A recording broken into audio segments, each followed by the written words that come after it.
உத்தரப்பிரதேசத்துல என்ன நடக்குது தெரியுமா? பீகாரில் என்ன நடக்குது தெரியுமா? குஜராத்ல என்ன நடக்குது தெரியுமா? அண்ணன் ராஜேஷ்குமார் அவர்களே, உங்களுடைய தொகுதியில் என்ன நடக்குது தெரியுமா? அத பேசுவோம். வாங்க வாங்க பேசுவோம். மேடை வேட்டு போட்டு பேசுவோம். கடந்த 10 ஆண்டுகளில் உங்களுடைய சாதனை பட்டியல் பேசுவோமா? பேசுவோமா?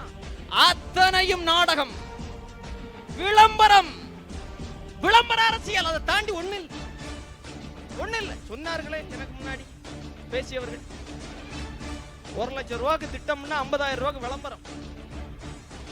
அத்தனையும் விளம்பரம். பேசுறதுக்கு ஆள் இல்லைன்னு நினைச்சிட்டாரு போல இருக்கு.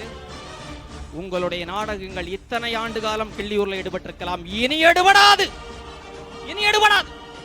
எந்த இடத்திலெல்லாம் நாடக அரசியல் செய்கிறீர்களோ, எந்த இடத்திலெல்லாம் ஏமாற்று அரசியல் நீங்கள் செய்கிறீர்களோ, எந்த இடத்திலெல்லாம் என் மக்களோடு தோளுக்கு தோளாக கைகோர்த்து முதுகில் குத்தக்கூடிய வேலைகளை நீங்கள் செய்கிறீர்களோ, அத்தனை இடத்திலும் நானும் எங்களுடைய படையும் வந்து நிற்போம்.